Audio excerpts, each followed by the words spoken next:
Assalamualaikum warahmatullahi wabarakatuh. Alhamdulillah kita ketemu lagi teman-teman. Allahumma sholli ala Muhammad wa ala ali sayyidina Muhammad. Untuk kali ini kita membahas keutamaan daripada sholawat Nabi teman-teman. Al-Kisah ya. Al-Kisah Nabi-Nabi sebelum Nabi Muhammad SAW. Itu umat-umatnya dan nabinya sendiri memiliki umur yang panjang teman-teman. Namun umatnya itu tidak seberapa banyak.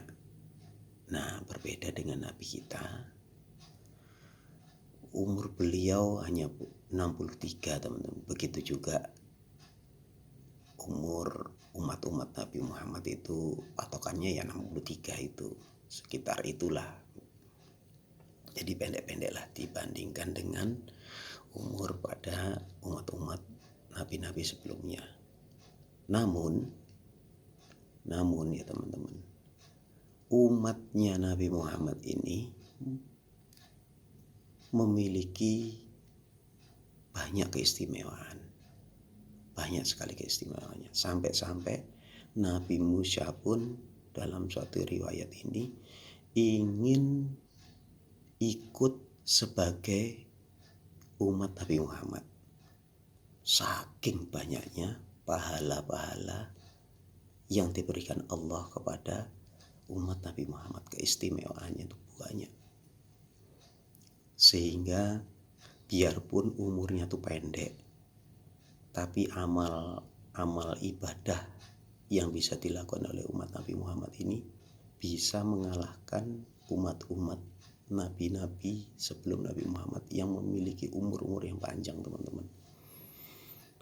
Nah, itulah kenapa sebagai rasa terima kasih saya ya pada khususnya itu, dan rasa terima kasih kita,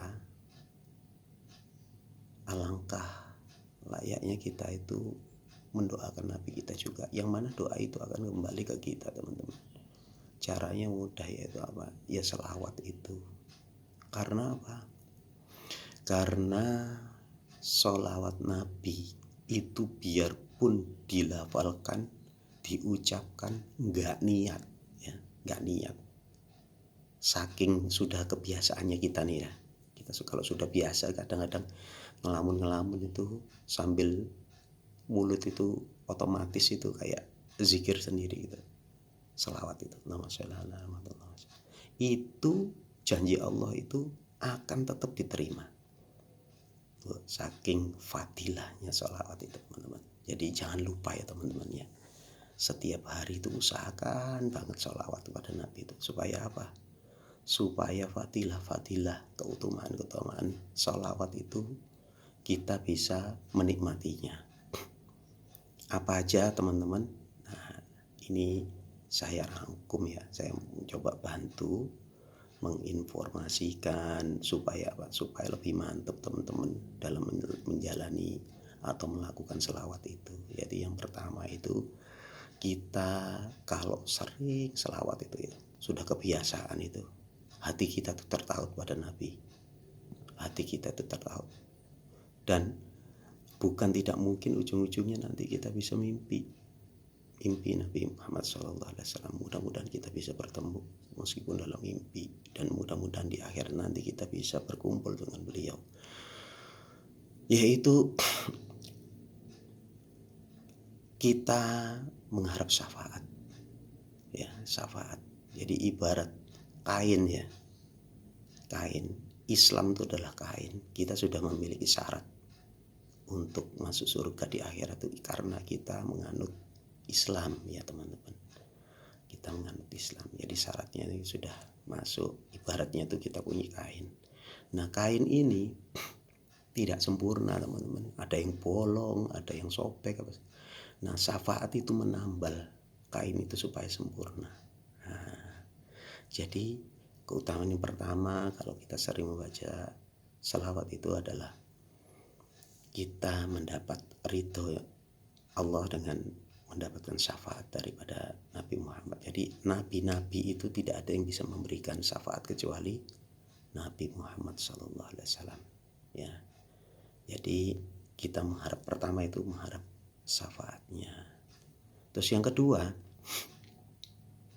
kita insya Allah ya, kalau saya sih yakin itu, karena sudah tidak terhitung itu kejadian-kejadian yang luar biasa, yang menakjubkan, keajaiban-ajaiban yang mengikuti dalam kehidupan saya tuh selama menjalankan membaca selawat itu, teman-teman. Jadi kesulitan hidup insya Allah itu bisa terurai, teman-teman, dengan kita membaca selawat. Kesulitan hidup itu, teman-teman, ya gak usah dipikirkan. Ya dipikirkan boleh, cuma jangan terlalu dalam kita. Karena apa? Kita pikirkan sampai gila pun, solusinya juga apa coba solusinya? Apakah dengan kita gila itu solusi itu bisa teratasi? Enggak. Selawat aja kita, selawat. Karena apa? Itu sudah ditakdirkan, jalan hidup kita sudah ada. Kita selawat aja supaya apa? Tenang kita. Kalau tenang, pikiran tenang, solusi itu nanti akan muncul itu.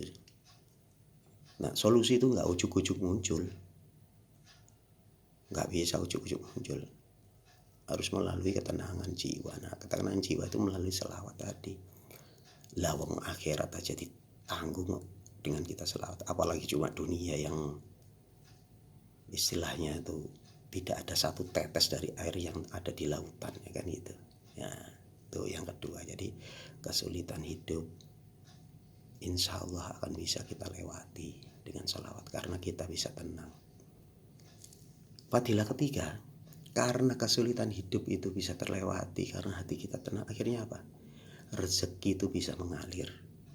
Nah, rezeki itu tidak hanya rezeki berupa uang, teman-teman. Kesehatan, anak soleh, keluarga yang harmonis, ya. Terus habis itu kita menjalani hidup itu dengan tenang, itu rezeki itu. Nah, akhirnya imbasnya ke rezeki. Itu yang keempat ya. Yang kelima, karena ketenangan itu berimbas juga pada kesehatan. Jadi yang sakit-sakit itu ya, dengan selawat itu insya Allah akan sembuh ya. Insya Allah akan sembuh. Yakin kan itu ya, teman-teman. Nah, berikutnya apa?